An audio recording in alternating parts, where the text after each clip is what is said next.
শ্রীমন মহাপ্রভু, যিনি কৃষ্ণ কীর্তনের মাধ্যমে সর্বদাই কৃষ্ণ অনুসন্ধানে রত, অঙ্গ কান্তিতে যিনি অকৃষ্ণ বা পীতবর্ণ, যার অঙ্গ নিত্যানন্দ ও অদ্বৈত প্রভুদ্বয়, উপাঙ্গ শ্রীবাসাদি ভক্তগণ এবং পার্শ্বদ গদাধরাদি ভক্তগণ, তিনি ঘোর কলির বিরুদ্ধে শ্রীকৃষ্ণ কীর্তনকে অস্ত্র রূপে ব্যবহার করলেন এবং কলির প্রধান উপাসনা রূপে প্রতিষ্ঠা করলেন। আর সুমেধা ব্যক্তিগণ সেই সংকীর্তন যজ্ঞকেই প্রধান অভিধেয় রূপে গ্রহণ করলেন। সংকীর্তন যজ্ঞে কলৌ কৃষ্ণ আরাধন, সেই তো সুমেধা পায় কৃষ্ণের চরণ,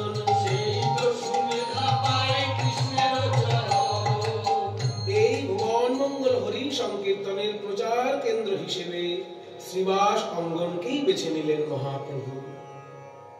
শ্রীবাসকে মহাপ্রভু বলেছিলেন, বিড়াল কুকুর আদি তোমার বাড়ি, সবার আমাতে ভোগতে হইবে স্থির। এই সংকীর্তন কলির শ্রেষ্ঠ সাধনা, কিন্তু তা যেন কেবলমাত্র বিনোদন হিসেবে প্রচার না পায়, তাই প্রথম দিকে মহাপ্রভু দ্বাররুদ্ধ করেই কীর্তন রত্ন বিতরণ করেন। পরে তা নগর সংকীর্তনের মাধ্যমে সর্বসাধারণের উদ্দেশ্যে প্রচারিত হয়।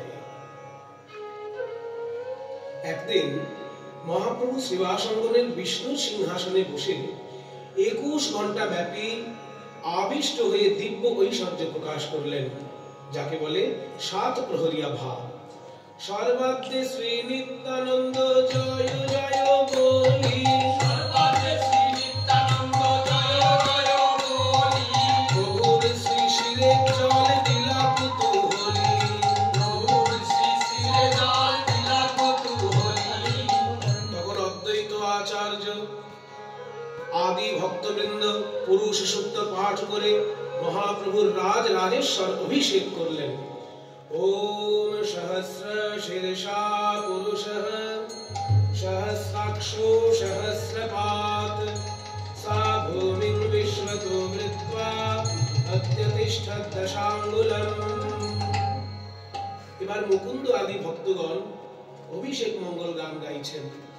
মুকুন্দাদি গায় অভিষেক সুমঙ্গল, মুকুন্দাদি গায় অভিষেক সুমঙ্গল, কেহ কানে কেহ নাচে আনন্দে বিহ্বল, কেহ কানে কেহ নাচে আনন্দে বিহ্বল। ওই দিন থোড় মোচা বিক্রেতা দরিদ্র ভক্ত শ্রীধরকে ডাকিয়ে এনে তাকে অষ্টসিদ্ধি দান করলেন মহাপ্রভু।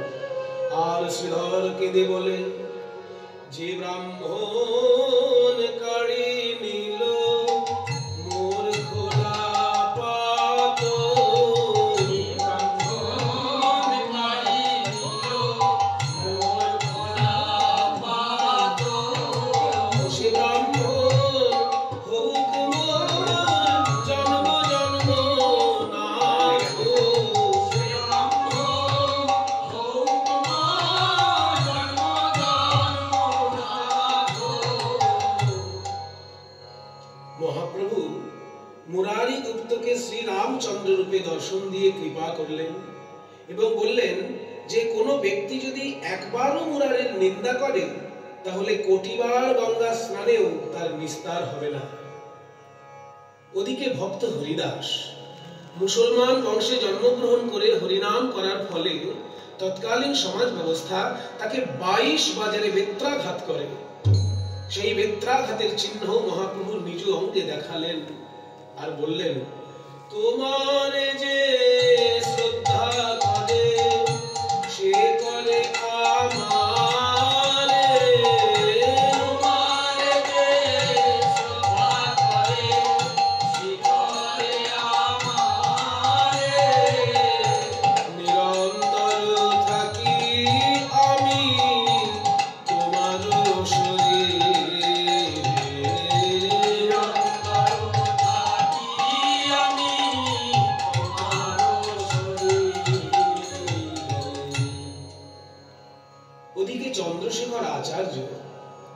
মহাপ্রভুর হাতে মুষল দর্শন করলেন। এই চন্দ্রশেখর ভবনে কৃষ্ণ লীলা নাট্যাভিনয় কালে মহাপ্রভু লক্ষ্মী বেশে নৃত্য করেছিলেন। এবার মহাপ্রভু প্রিয় কীর্তনিয়া মুকুন্দের বিশ্বাস স্বরূপ শরণাগতি দেখে তাকে বরদান করলেন যে প্রত্যেক অবতারে তিনিই মহাপ্রভুর গায়ক হবেন। যেখানে যেখানে হয় মোরে অবতার, তথায় গায়ন তুমি হইবে আমার। এদিকে এক দর্জি শ্রদ্ধা সহকারে মহাপ্রভুর নৃত্য দেখে মুগ্ধ হয়ে গেলেন। মহাপ্রভু তাকেও নিজ রূপ দেখালেন এবং সে আনন্দে আত্মহারা হয়ে বলে উঠল, এ আমি কি দেখলাম, এ আমি কি দেখলাম।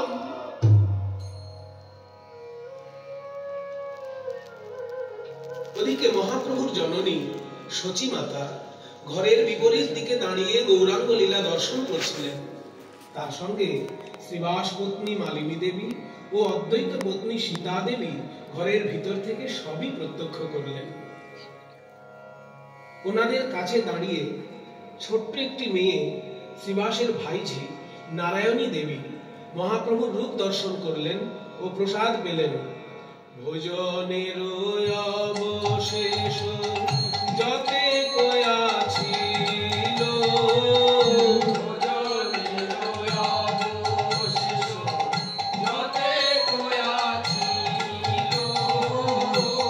নারায়ণী পুণ্যবতী তাহা সে পাইল।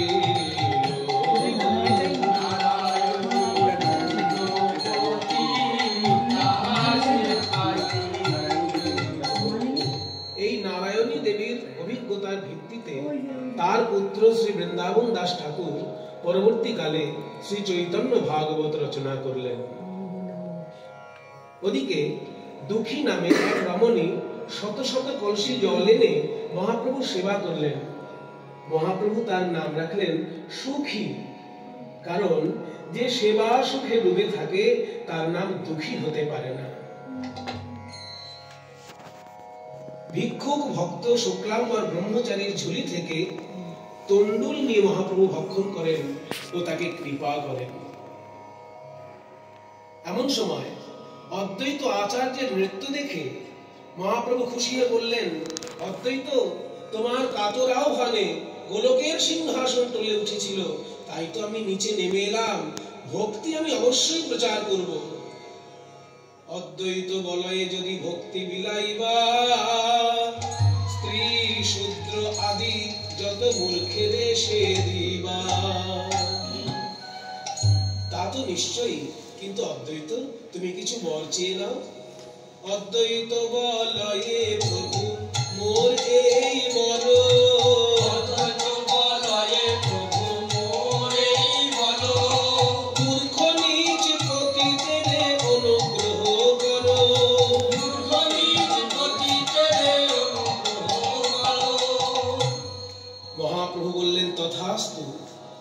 অদ্বৈতকে গীতার একটি শ্লোকের সঠিক পাঠ নির্ধারণ করে দিলেন মহাপ্রভু। সর্বতো পাণি পাদম তৎ সর্বতোক্ষে শিরোমুখম সর্বতো শ্রুতিমো লোকে সর্বমাবৃত্য তিষ্ঠতি। এমন সময় মহাপ্রভুর মহাজ্যোতি প্রকাশ দেখে সকল ভক্তগণ আনন্দ করতে লাগলেন।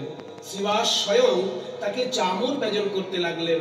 গদাধর ফুলমালা দিয়ে সাজিয়ে ছত্র ধরলেন এবং নিত্যানন্দ প্রভু উদ্দাম আবেগে সংকীর্তন করতে লাগলেন।